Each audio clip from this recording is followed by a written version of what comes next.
r/AskReddit. What used to be considered trashy, but now is very classy. The brand champion. Yeah, when did that happen exactly? I remember as kid champions were the shoes we got from Payless when my mom didn't want to buy the good stuff.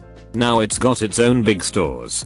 From what I've read, they started doing a lot of collaborations, as well as going for that retro 90s look which is popular right now. Filler is another brand popping up again. Rustic weddings. I got married last year, and that style was everywhere. I couldn't help but imagine trying to explain a rustic wedding to someone even just 50 years ago. You mean you serve drinks out of the mason jars intentionally? Lol, this is good. Rustic in general actually. Explain to someone 50 years ago your coffee table is made of old reclaimed barnwood, they think it's terrible, but nowadays it's sought after. Old reclaimed barnwood at least has some charm. A lot of antiqued furniture looks to be some garbage found at a TJ Maxx that's been thrown down a flight of stairs, beaten with chain links, and chalk painted, so it can be sold for a mint at a place that also peddles scented candles and fake autumn leaves. I sigh a little when I see some actually good vintage furniture that's been abusively redecorated. Recycling. It used to indicate that you were poor and needed the 2-cent bottle rebate. Now it indicates that you are educated and motivated to do what is right. I'm pretty sure most people recycle where I'm at just because their trash bin would be overflowing otherwise. We are not allowed to have 2 trash bins unless we also get 2 recycle bins. In the 1950s in Australia, beer was considered a respectable drink for the moderate gent, while wine was for alcoholics. A few waves of Italian and Greek migration really changed things, and now wine is a higher class drink. There is still goon wine though. Goon is not wine. Goon is goon. Oysters were the food of the poor a few centuries ago. In New York in the 1700s it was the food of the poor because you could just walk down to the shore and break some off. But it was also the food of the rich. It was served by street vendors and in fancy preparations at hotels and restaurants. It's one of the few times in history that rich and the poor ate the same things, albeit for different reasons. In London, oyster carts used to roll around selling oysters for pennies. The Thames had huge amounts easily harvested. However, after a breakout of food poisoning and a few important deaths, it was discovered the sewage waste going into the river was making them toxic. After that, oysters were only harvested from further afield, driving the price up and thus making them posh.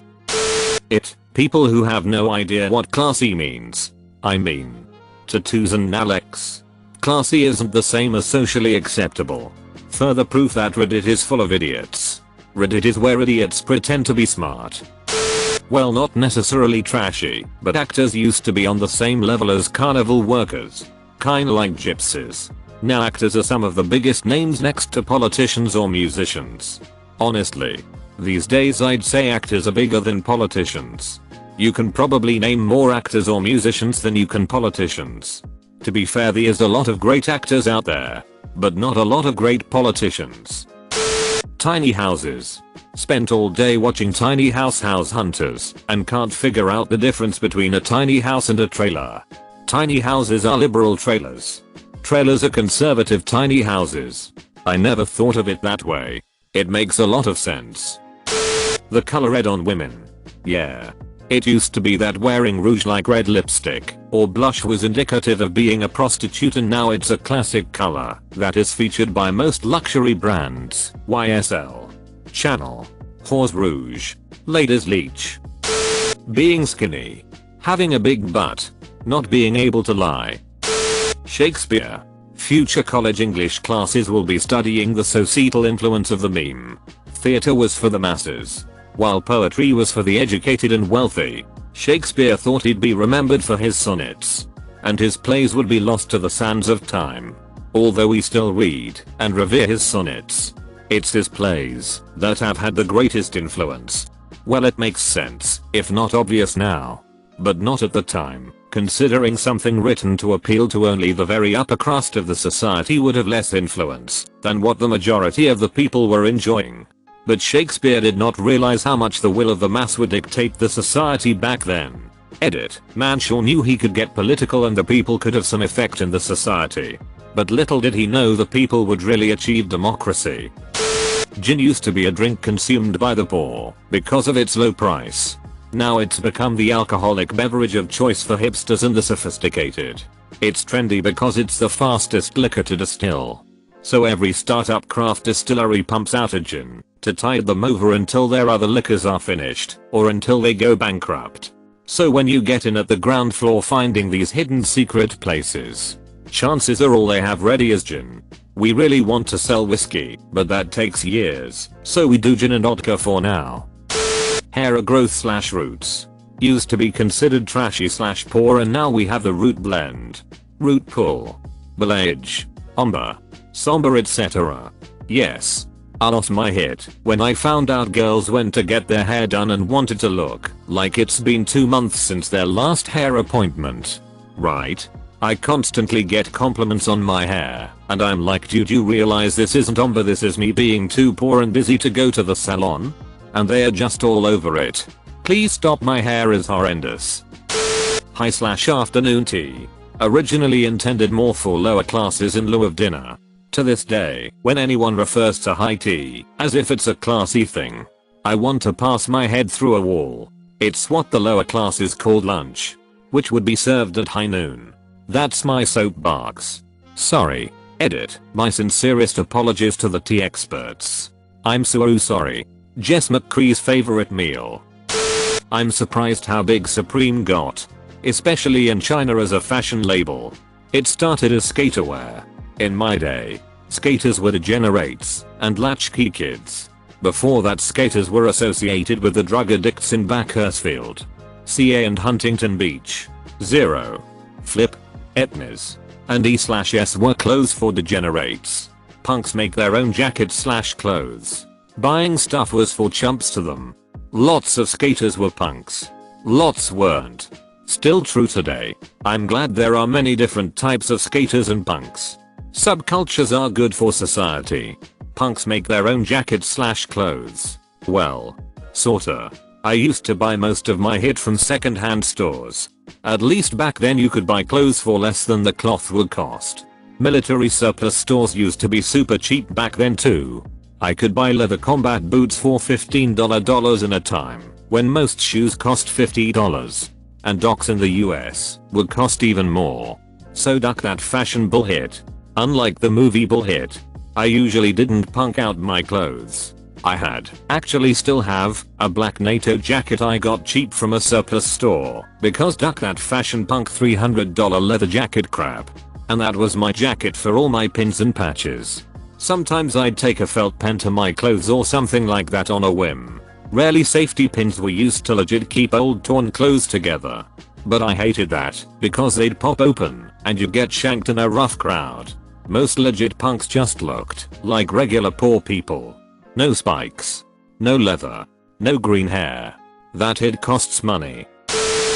A whole bunch of people who haven't got the faintest clue what classy actually means. This is what happens when we allow wretched common folk to learn to read. Tilts up nose. Having good teeth. Back then, the more rotted your teeth were, the more wealthy you were seen as. Only the rich could afford sweets. Did they even know that sweets were bad for teeth back then? Doubt it.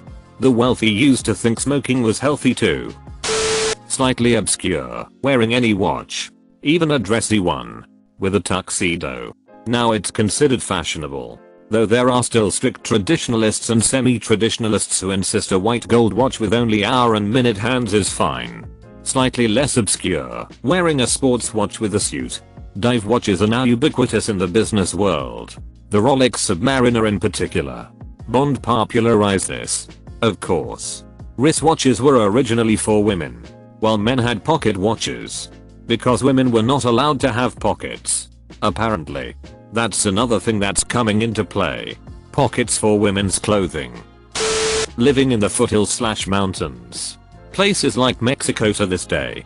The rich live lower elevations and urban center. The poor live on the hills. Opposite here in the US. I'm curious about how it is in other wealthy countries. Cities that developed before long-range transportation have wealthy and dense population centers, European cities. While cities that developed during or after long-range transportation are spread out, American cities.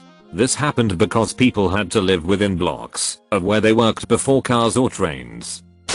On the flip, being overweight was a sign of wealth and class, but now it means you eat like shit. I think it's important to note that being slightly overweight or on the higher end of healthy was more desirable. Being obese has always been unfashionable. If you were too obese, you would become a freak show fat man. Lobster used to be considered low quality seafood. Now, not so much. First thing that came to mind when I read the question. Creepy water insects. Delicious water bugs. Emily Ratajkowski. As someone who went to high school with her, she was a nice girl. And never really trashy. For women a cloth winter coat was low class. Now fur is trashy. Fur seems to be considered trashy in the States. In Italy, not sure about the rest of the Europe. Fur seems to be the norm. People say fur is bad for the environment. I think real fur has to be better than fake fur. In the early 1900s denim used to only be worn by poor people. Denim is mainstream today, but at best it's considered pedestrian. I don't think putting it in the classy category is right. Jails used to be fed to lobsters. That's impressive that a lobster can eat a whole building. They just ate all of the people. Dummy. Sort comments by lobster. Asking for the remains of a restaurant meal used to be a bit redneckish, but is perfectly acceptable now. I know that's not the same as classy, but still a big swing in the perceived okayness of this. How is that considered classy to do? Sure, it's socially acceptable, but certainly not classy. It's only classy if they fold them up in a tinfoil swan. Has anyone seen that in real life BTW? Eating salmon and whole grain bread.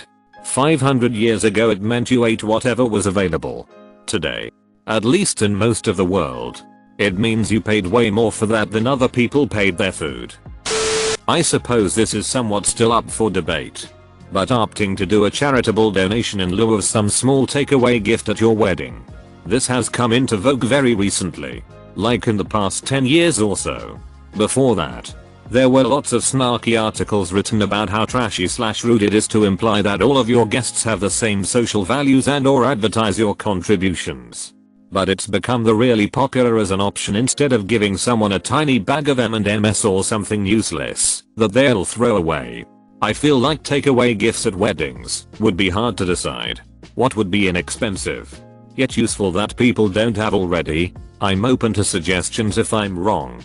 Wine bottle uncorker/bottle opener, I'd assume if you use it, you have one. We gave a small jar of local honey to guests. It was very sweet. Shaving your pubes. Only prostitutes did to avoid STDs. Ah yes. Because when I see someone with shaved pubes I think now that's a classy person. Has anyone said lobster? So far 847 people have said lobster. Ripped clothes. Used to be trashy. Now apparently it's fashion. Nah. Still trashy. Trashin. Or derelict. So many people are saying lobster. That's a Reddit staple answer every time this question is asked 3-4 times a week. Bathing in the 18th century was considered disgusting because you literally sat in a tub of dirty water. Now, having a bathtub/jacuzzi tub as opposed to a shower basin is considered very nice. I still agree with the 18th century mindset. I usually take a shower before I take a bath because I don't really want to sit in me soup. I take a shower after I take a bath because I don't want to wear my soup after I'm out of the tub. Theater. Centuries ago it used to be attended by fishmongers and common folk and was part of low culture. Wonder if film and television will become elitist in the future. Opera was considered lowbrow entertainment, more for the behavior in the opera house, and Mozart, the rude little twink. This comment has the biggest peen energy that I've perhaps ever seen. The energy here is indeed so big peen that I moved into a position where my hands can touch the keyboard just to say that. Back in the olden days, public universities were considered inferior to their private counterparts. Nowadays, some of the best colleges are publicly funded. Most universities get public funding to some extent, but the top public universities are still definitely considered inferior to top privates. At least in the US. Berkeley and UCLA are great schools and academically probably just as good. But they really don't have the same prestige as Harvard or Stanford do. At least to the common person. Even though the only impressive thing about Harvard is getting accepted. Ducking like and subscribe.